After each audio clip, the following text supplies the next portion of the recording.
just say hello to the people of El Salvador and say they have one hell of a president.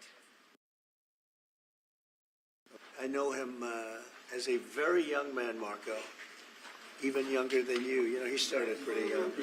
He'll always be younger. Young at heart. But I want to thank you for the great job you're doing, and I appreciate it. Thank you. Well, it's an honor to be here in the Oval Office with the President. We're very happy, and we're very eager to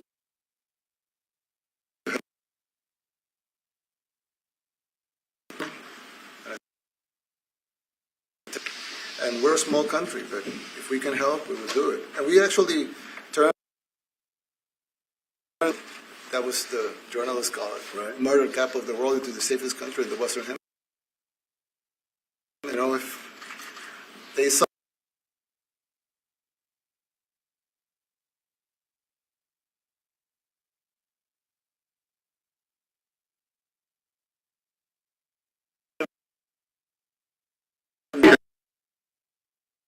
President, you have 350 million people to liberate.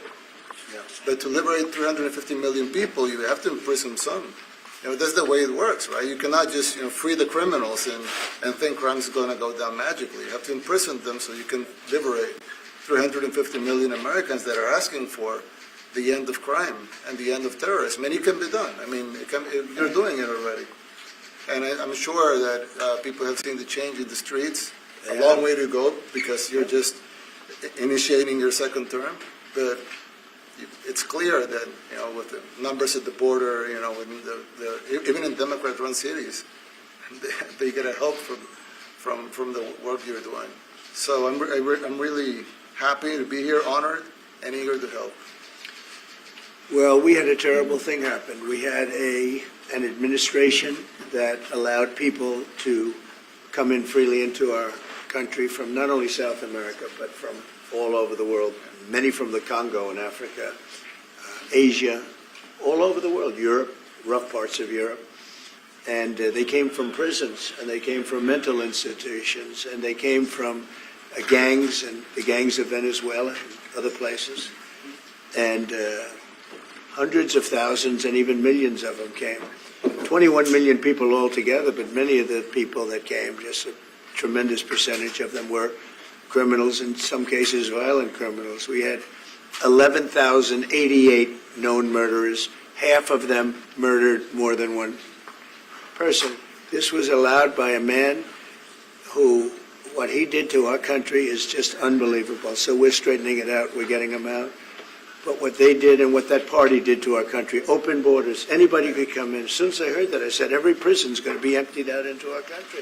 That's what happened. And we're straightening it out. And we just had numbers. We had the highest recruiting numbers in the history of our country going into police departments. And a year ago, we had the lowest numbers. You couldn't hire a biggest change. Yeah. Nobody's From ever the seen. lowest to the highest. And the military now, Marines, the Army, Air Force, Coast Guard, every slot is, we have the best numbers we've ever had. We call it recruitment numbers. And we've never had anything like it. We had records on at every single level. But very important, the policemen. The policemen are joining forces now that we really were having a hard time with policemen because we weren't protecting our police. Yeah.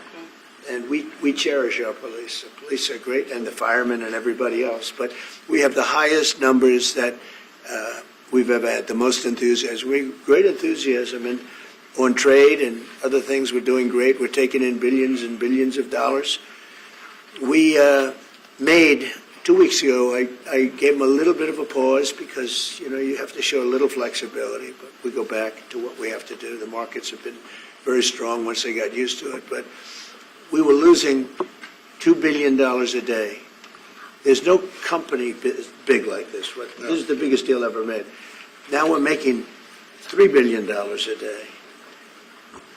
We're a great country, but we had stupid people running this country, and I can say it. But what they've done to us at the border should never and can never be forgotten. It's a sin, what they did, and you are helping us out, and we appreciate it. Thanks. Actually, what you're doing with the border is remarkable. It has dropped, 95%? It's incredible. As of this morning, 99%, 99.1% to be exact. Why are those numbers not in the media? Well, they get out with the fake news, like CNN over here doesn't want to put them out because they don't like putting out good numbers. They only like putting out because I think they hate our country, actually. But it's a shame. You're right. Isn't that a great question? Why don't they put out numbers? Yeah, 99%. I mean, it's crazy, right? We're doing It's great. a crazy turnaround. Christy, could you maybe say a couple of words about the border, how we're doing? Yeah, it's just been absolutely phenomenal what a great leader can do. Clear direction, our laws matter.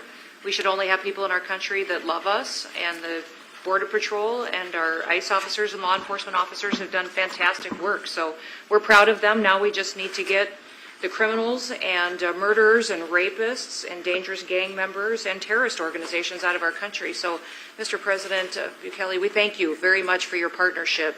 It has been wonderful for us to be able to have somewhere to send the worst of the worst and someone to partner with. And we'd like to continue that partnership because it's been a powerful message of consequences. Mr. President, you wanted people to know that there was consequences if you break our laws and harm our people and endanger families. And this is a clear consequence for the worst of the worst that we have somewhere to put them. Thank you very much. Yeah, we even had this gang member from Venezuela, one of the ones you sent, and we interviewed him just, to get some information, etc., from them. And he said, I got arrested 6 times, but they released me the 6th time, so I should be released again. And then he said, well, but what's the last thing you do? And he said, well, I shot a cop in the leg, but I didn't kill him. I just shot him in the leg. And we're like, this guy was arrested 6 times here in the United States, 6 times. He was released 6 times, and in the he was released 5 times, and the last time he was sent to El Salvador, right?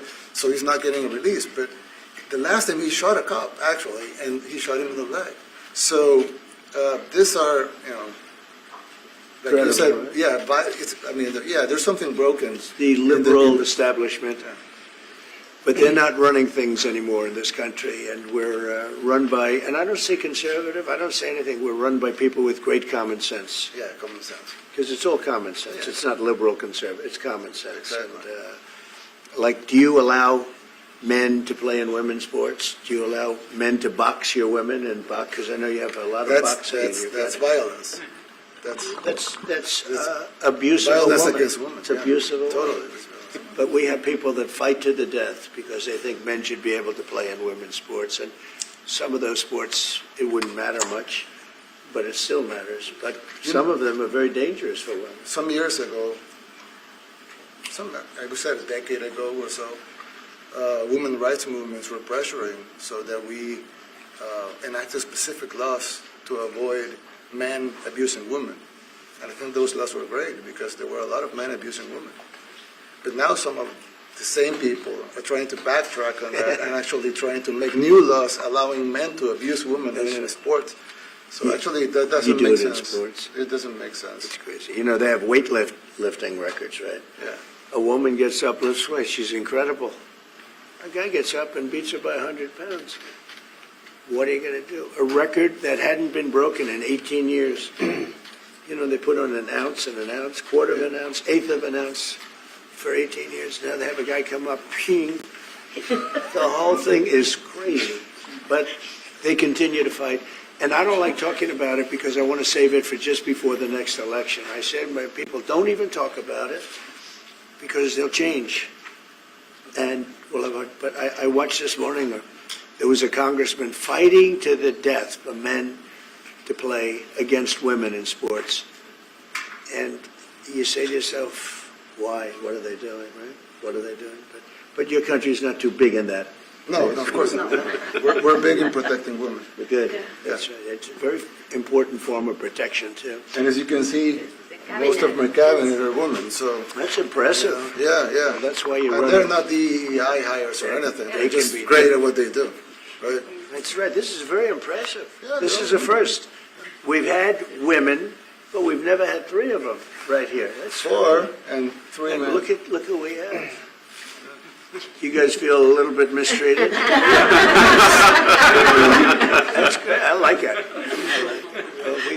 advanced. I've been very advanced in that regard, too. We have Pam, who's been so Yes, I know. fantastic. Christy. And the most powerful woman, they say, I anywhere in the know, world. exactly. She's rated. They're all afraid of her. Susie Wells, they say, oh, she's tough. Yeah. Most powerful woman in the world, according to magazines. What do I know? Yes. But I think she probably is. Yeah, she probably is. You know, she probably is. Congratulations. And you know, Stephen, who's done such a great job. Yes. We have great He's people. very famous too. But we love working with him. He really lets them have it, right? Yeah, exactly. There's no games. No. It's very good. He knows. Do you have any questions, please? Go, let's not start with CNN because they're just so wrong. Yeah, please. Yeah, thank you, Mr. President. You repeatedly mentioned last night that Russia's attack on Ukraine was a mistake. What is the exact mistake? And have you given Putin a deadline to actually move toward a ceasefire? The mistake was letting the war happen.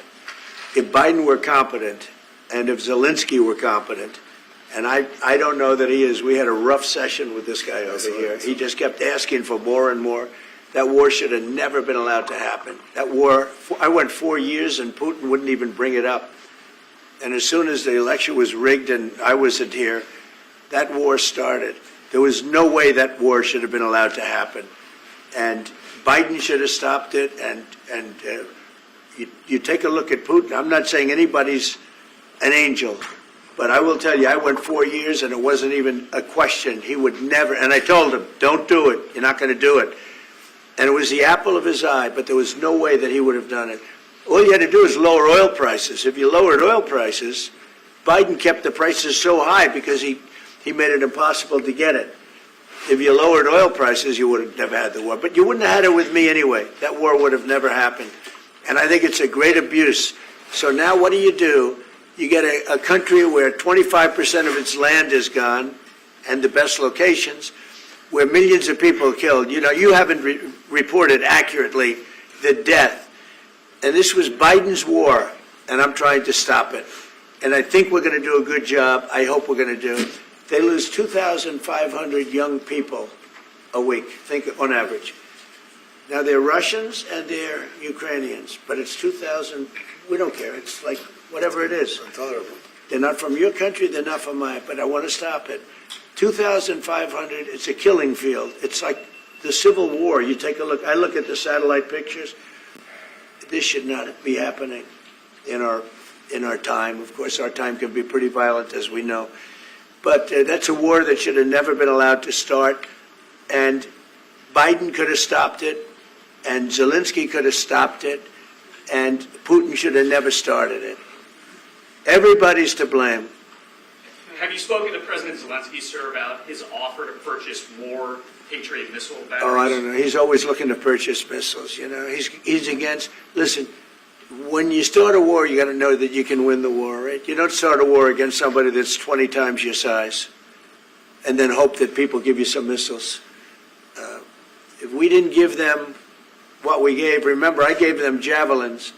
That's how they won their first big battle with the tanks that got stuck in the mud, and they took them out with javelins. They have an expression that Obama at the time, Obama gave them sheets and Trump gave them javelins.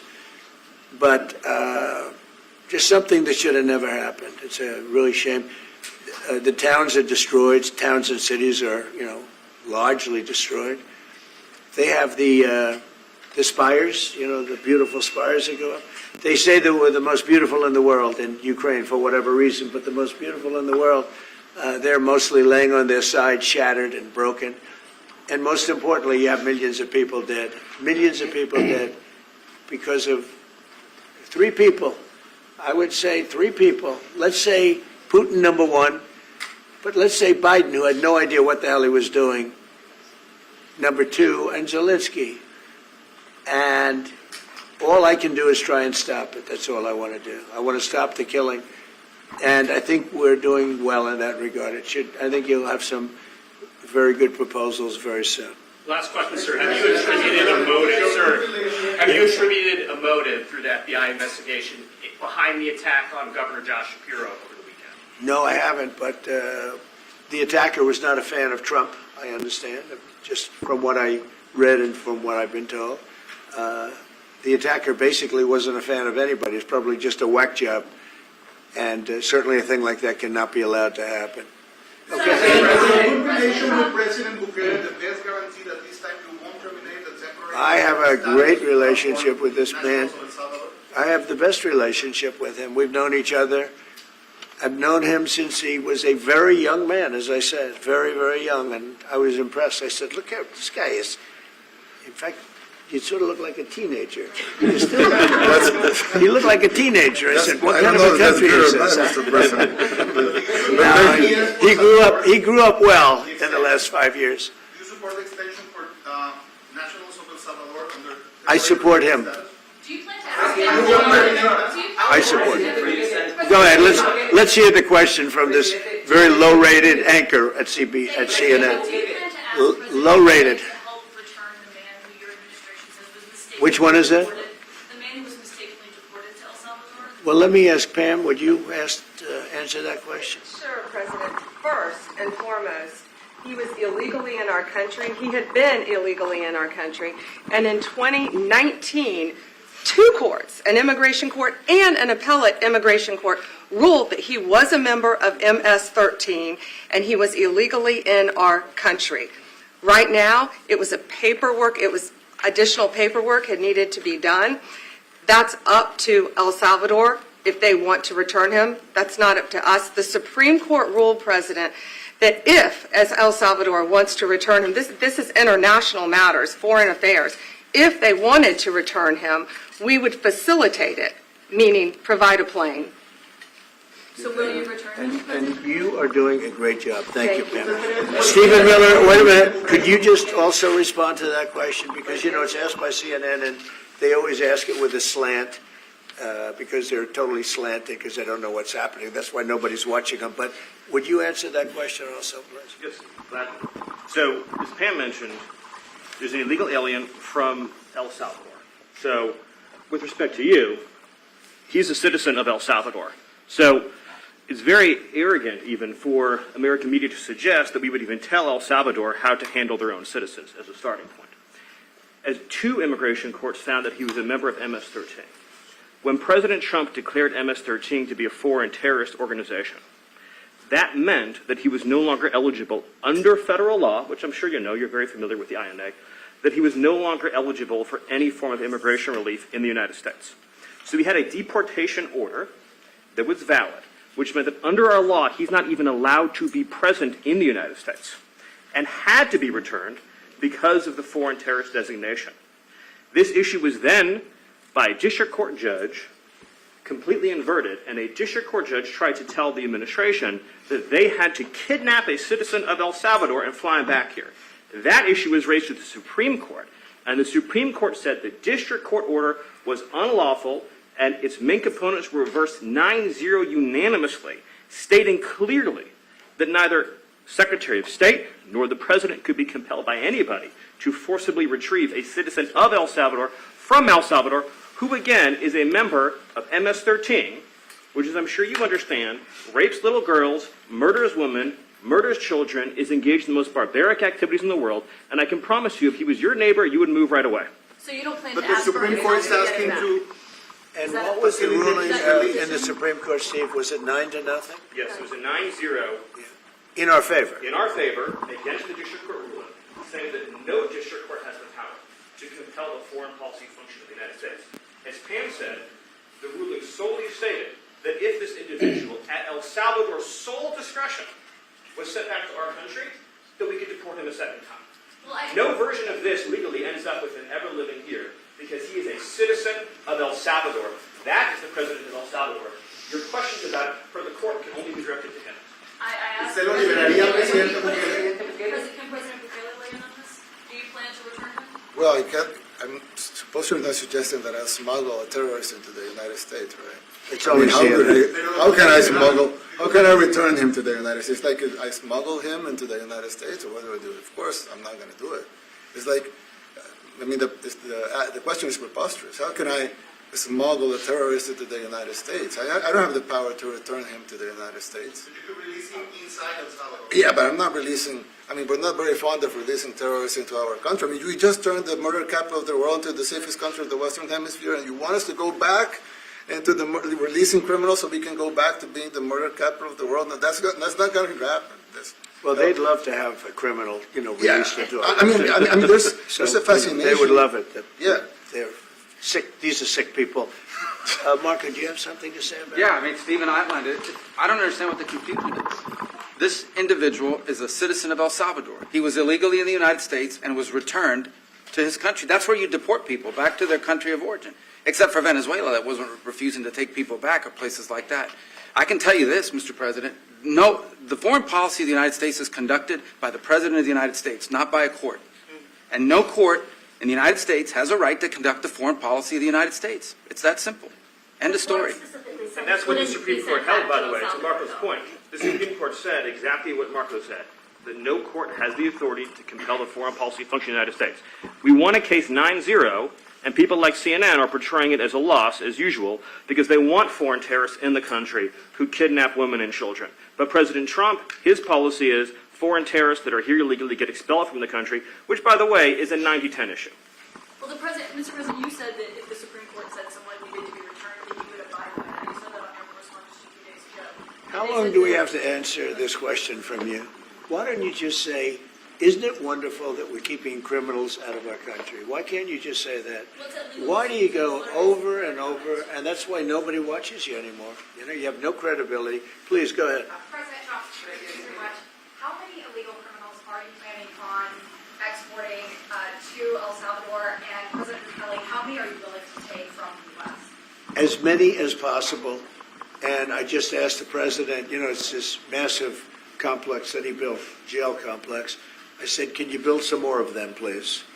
As many as we can get out of our country that were allowed in here by incompetent Joe Biden through open borders. Open borders. You probably hear open borders and you can't even understand it because nobody can understand. Nobody smart or with common sense can understand it. So we have millions of people that should not be in this country that are dangerous, not just people, because we have people, but we have millions of people that are murderers, drug dealers. They've been allowed to come into our country by other countries that were very smart. When they heard that this very low IQ president, and by the way, I took my cognitive exam as part of my physical exam, and I got the highest mark, and one of the doctors said, sir, I've never seen anybody get that was the highest mark. I hope you're happy with that, although they haven't been bugging me too much to take a cognitive, but I did do my physical and it was released. I hope you're all happy with it. I notice there's no question, so probably you are. But the cognitive, they said to me, sir, would you like to take a cognitive test? I said, did Biden take one? No. Did anybody take one? No, not too many people took them. I said, what about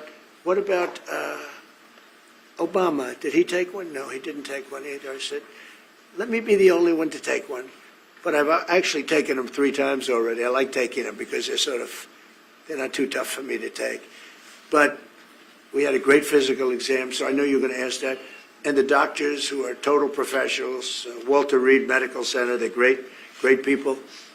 And I visited a soldier that was badly wounded, incredible soldier, lost his leg. And I spent a lot of time with him. Great with his mother. And it was really a very great thing. They do a phenomenal job. I just want to say, Walter Reed, I was there for, 5-6 hours. You were there with me. But I took a full physical, and it came out perfecto, so that's good. That means you've got me for a little longer. Would the U.S. be willing to pay for those facilities to be open if humans were going to be built? I'd do something. We'd help them out, yeah. We help them out. They're great facilities, very strong facilities, and they don't play games. I'd like to go a step further. I said it to Pam. I don't know what the laws are. We always have to obey the laws, but we also have homegrown criminals that push people into subways, that hit elderly ladies on the back of the head with a baseball bat when they're not looking, that are absolute monsters. I'd like to include them in the group of people to get them out of the country, but you'll have to be looking at the laws on that, Steve, okay? President, Mr. President, how essential is it for you guys to be locking up these prisoners? And do you think more presidents should follow suit like you guys as far as taking a hard stance on crime? Well, I do. I think everybody has to. I mean, the president said it better than anybody. He said, you know, you have liberty and you have to have liberty, but to have liberty, not everybody is going to be good. And, you know, some are bad because they're sick. They're mentally deranged. They're bad. Then you have to take them. If you're going to have a country, you're going to have to take those people out. And we've been doing that. But this was like an unforced error, they would call it, where we had people that may hate our country, or maybe they're just stupid people. I think they're probably stupid people more so. A lot of people said they did it for the vote, but I did better with Hispanic people than they did, because I always use Hispanic. I did better.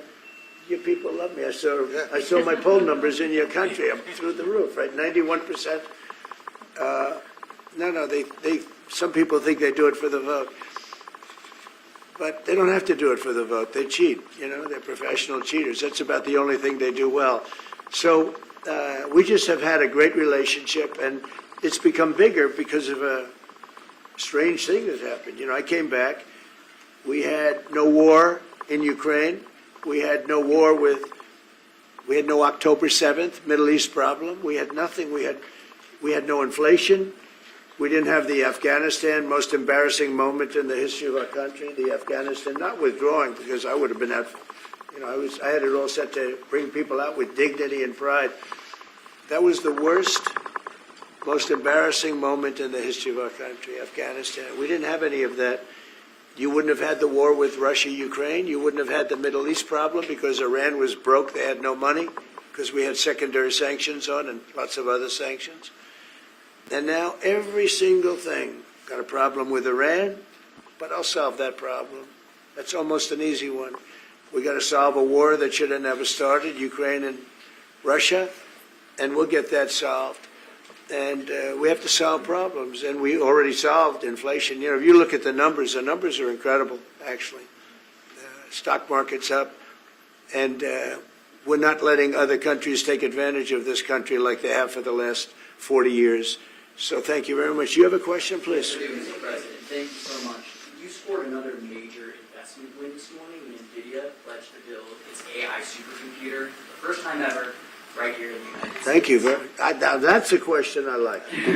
That's true. What is your reaction to this announcement, sir, and how will this positively benefit Americans across the entire country? Well, it's one of the biggest announcements you'll ever hear, because NVIDIA, as you know, controls that almost the entire sector, which is one of the most important sectors in the world, between chips and semiconductors and everything else. And they're the biggest. And the other biggest we already have coming in and spending $300 billion, as you know. They announced 2 weeks ago. But NVIDIA is so highly respected. And this was an announcement that a lot of people, I knew it was going to happen, but not to the extent that it happened. It's big. And the reason they did it is because of the election on November 5th and because of a thing called tariffs, as I say, the most beautiful word in the dictionary. After love, God, relationship.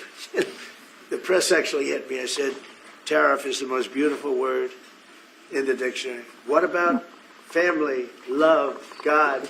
So I got hit even on that. You understand? I said, okay. So now I say it's my fifth most favorite word, because they get you on anything. But that NVIDIA, it's one of the great companies of the world, modern, super modern companies, controls segments that nobody, you know, sort of controls the world in a sense, and they're coming in here in the biggest way with hundreds of billions of dollars. Not like millions of dollars, hundreds of billions of dollars, and I'm honored by it. And I want to thank Jensen and all of the people that we deal with. They're great people. They're brilliant people. And without tariffs, they wouldn't be doing it. Okay? Thank you very much. Yeah, please, go ahead. Considering additional sanctions against Russia after their latest attack, and do you have an update on the rate and when you might announce them? Well, I already have sanctions on Russia. I put them there. If you remember, Nord Stream 2, that's the big pipeline that goes through Europe. I stopped it. That's Russia's pipeline, the largest pipeline I think in the world, goes to Germany, and I stopped it. And when Biden came in, he approved it. And then they say, oh, I'm friendly with Russia. No.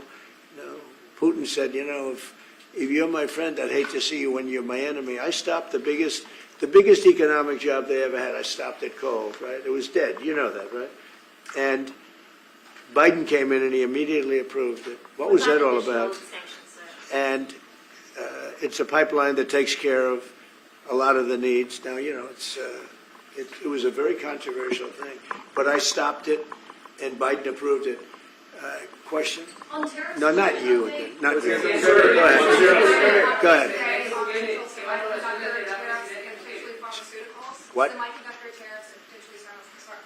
Pharmaceuticals we're going to do. We don't make our own drugs, our own pharmaceuticals. We don't make our own drugs anymore. The drug companies are in Ireland and they're in lots of other places, China.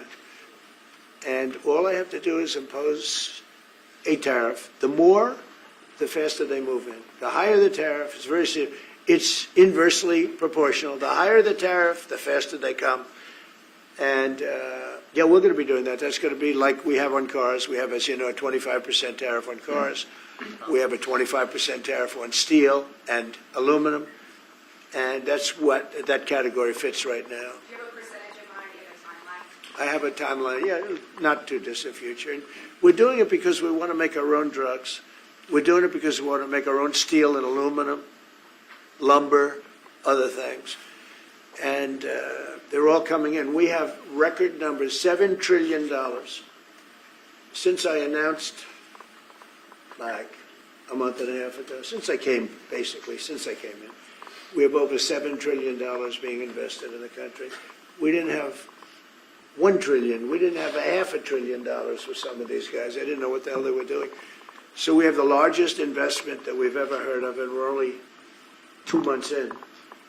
And that'll continue at levels that you've never seen before. That's what's going to happen. And even the stock market's up today.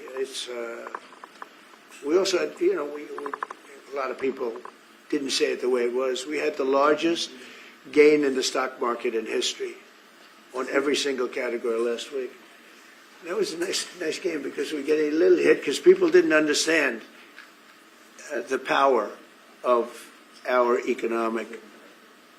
country economically if you use it right. Do you have something to say on that, J.D.? Yes, sir. I mean, look, for 40 years we have lost manufacturing capacity. Workers have seen their wages stagnate. And some of the most critical things that we need, from the pharmaceuticals, the drugs that we give to our children, the antibiotics that we give to our kids, to the weapons that we actually need to fight a war, if God forbid we had to fight a war, we don't make enough of that stuff. And so President Trump ran explicitly on changing that.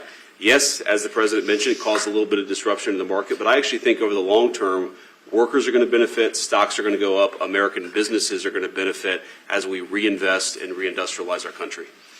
And the auto workers and the Teamsters and all of the unions, not traditionally Republican, but I'm winning those unions by, we're up 40, 50 points on the Democrats. They're losing everything. They're losing everything because they just have policies that are not believable. They fight for policies that are 5% popular, and nobody knows who the 5% are. I mean, nobody can find the 5%. But if you go back to Ohio, and by the way, we have the great championship team from Ohio coming in today, right? Very big day. And that's going to be a little bit later. And that'll be, if you want to stick around, I'll introduce you to some nice people. You'll see some very large people, right? You'll see some people that even you have not seen people like this. These are 6'7", 380 pounds with no fat. Okay, that's pretty good, right? But the team, the national championship team, is being honored today at the White House, so that'll be exciting. If you're around, you want to stay around, I'll have you up there. You can tell them all about your prison, how you have to behave when you go to that prison. Okay. Who else is there? Yeah, please. Go ahead, please, behind you. You said yesterday that you're making a decision on Iran very quickly. Yeah. What do you mean by that? Is that a decision? Well, they have to solve their problem very quickly. Iran wants to deal with us, but they don't know how. They really don't know how. We had a meeting with them on Saturday. We have another meeting scheduled next Saturday. I said, that's a long time. You know, that's a long time. So I think that might be tapping us along. But Iran has to get rid of the concept of a nuclear weapon. They cannot have a nuclear weapon. He can't have a nuclear weapon. Nobody can have, we can't have anybody having nuclear weapons, you know? We can't have nuclear weapons. And I think they're tapping us along because we're so used to dealing with stupid people in this country. And I had Iran perfect. You had no attacks. You would have never had October 7th in Israel, the attack by Hamas, because Iran was broke. They were stone cold broke when I was president. And I don't want to do that. I want them to be a rich, great nation. The only thing is, one thing, simple. It's really simple. They can't have a nuclear weapon. And they got to go fast because they're fairly close to having one. And they're not going to have one. And if we have to do something very harsh, we'll do it. And I'm not doing it for us. I'm doing it for the world. And these are radicalized people, and they cannot have a nuclear weapon. Does that include a potential strike on Iranian nuclear facilities? Of course it does. Just a follow-up question, a clarification. You mentioned that you're open to deporting individuals that aren't foreign aliens, but criminals to El Salvador. Love it. Does that include potentially U.S. citizens, fully naturalized Americans? If they're criminals and if they hit people with baseball bats over their head that happen to be 90 years old, and if they rape 87-year-old women in Coney Island, Brooklyn, yeah, that includes them. What, do you think there's a special category of person? They're as bad as anybody that comes in. We have bad ones, too. And I'm all for it because we can do things with the president for less money and have great security. And we have a huge prison population. We have a huge number of prisons, and then we have the private prisons, and some are operated well, I guess, and some aren't. But he does a great job with that. We have others that we're negotiating with too. But no, if it's a homegrown criminal, I have no problem. Now, we're studying the laws right now. Pam is studying. If we can do that, that's good. And I'm talking about violent people. I'm talking about really bad people. Really bad people. Every bit as bad as the ones coming in. And I made the statement when I heard about this a long time ago now, 4 years ago. When I heard that this guy was having open borders, I said every single criminal from all over the world is going to be dumped into our country. And that's what happened. Jails, the jails of the Congo were emptied out. The jails of Venezuela were emptied out. And you know what happened? Their crime went way down. But now Venezuela has other problems. You know what the problem is? They have no money. Yeah. Because I shut off their oil, and we put secondary tariffs because they're not doing what's right over there. They know what to do. We spoke to them. I spoke to them. They know what to do. But they have no money. Venezuela has no money. But Iran had no money. And Iran behaved so beautifully. And then Biden took all those secondary tariffs and tariffs on.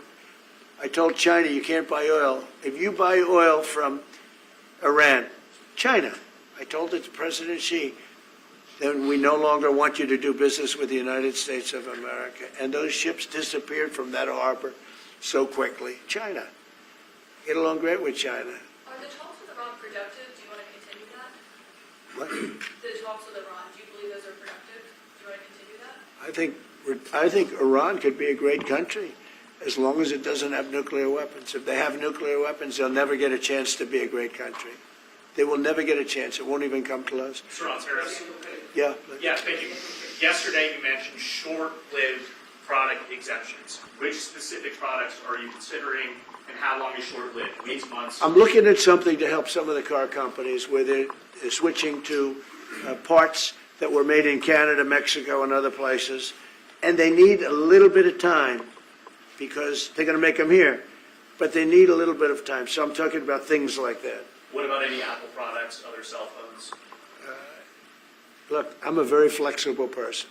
I don't change my mind, but I'm flexible. And you have to be. You just can't have a wall and you'll only go. No, sometimes you have to go around it, under it, or above it.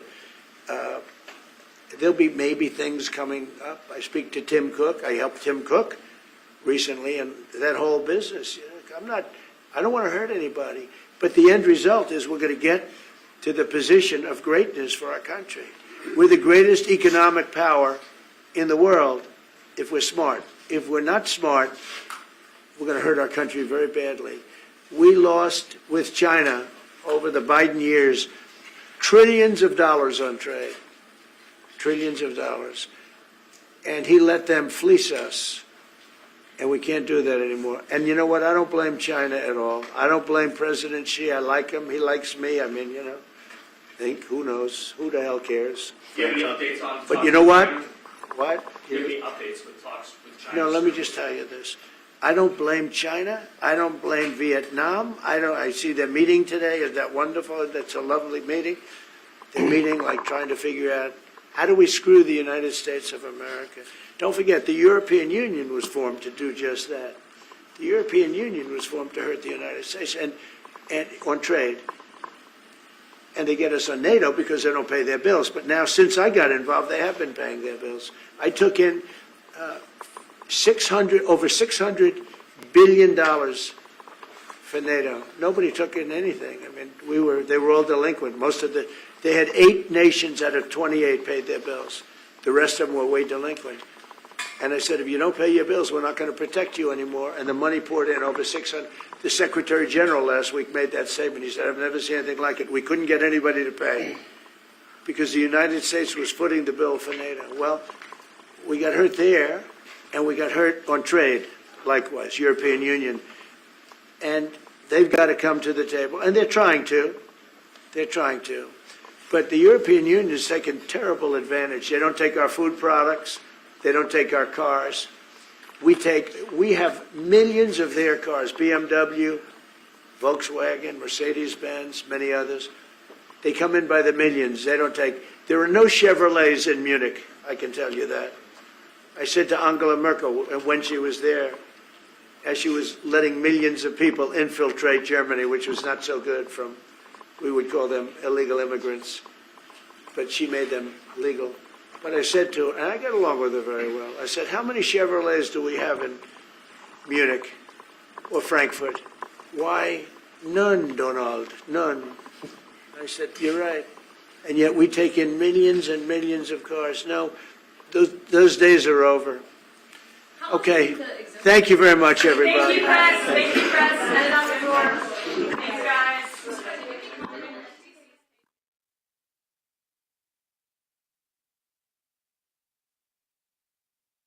Después de la vida, la libertad es lo más preciado que un ser humano puede abrazar. En Consorcio de Abogados Especializados entendemos que cada batalla es un camino hacia la verdad y que proteger tu libertad es honrar tu esencia. Con más de 20... ¿Quieres ganar un concurso del Estado o aprobar un preparatorio de Derecho? La clave está en la preparación. Este libro, Manual Práctico de Preguntas y Respuestas para Preparatorios del Estado y Estudiantes de Derecho, es la herramienta que necesitas para contestar cada prueba y avanzar con confianza al éxito. Con preguntas clave, respuestas claras, ejemplos prácticos y soluciones explicadas paso a paso, este manual se convertirá en tu mejor aliado. Suscríbete al Diplomado Preparatorio para concursos de la Fiscalía General de la Nación, la Procuraduría, la Contraloría y todas las entidades del Estado con los más expertos docentes. Asegura tu éxito. Adquiere tu libro en el WhatsApp 310-562-7526 o en la página web www.nuevajurídica.com. 20% de descuento para los suscriptores del canal Focus Noticias. La Unidad de Investigación Criminal de la Defensa, expertos en ciencias forense, investigación criminal, ciberseguridad, con más de 16 años al servicio de la justicia. Contáctenos hoy mismo.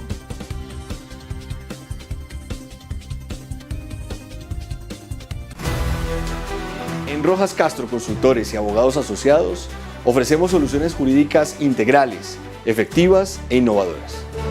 Los desafíos legales pueden ser inesperados, pero no tienes que enfrentarlos solo. Somos expertos en derecho penal, extinción de dominio, casación penal, derecho administrativo y disciplinario. Somos tus aliados legales. Consúltanos. En www.rojascastroconsultores.com y en WhatsApp 311-502-4601. En Rojas Castro Consultores y Abogados Asociados, su caso, nuestra causa.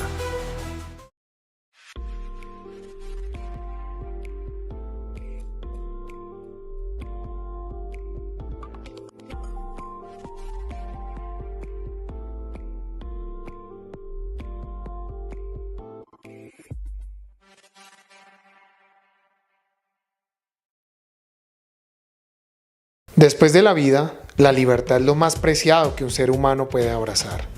En Consorcio de Abogados Especializados entendemos que cada batalla es un camino hacia la verdad y que proteger tu libertad es honrar tu esencia. Con más de 24 años guiando a quienes confían en nosotros, tejemos una defensa que resuena con integridad y justicia. Tu libertad, nuestro compromiso.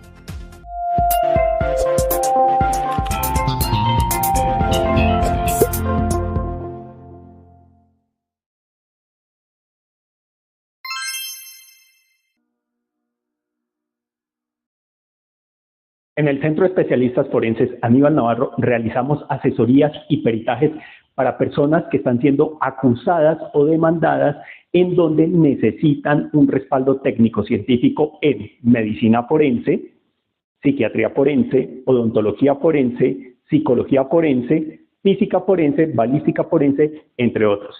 Si usted como abogado está llevando un caso donde necesite asesorías y peritajes, estamos para asesorarle. Consúltenos.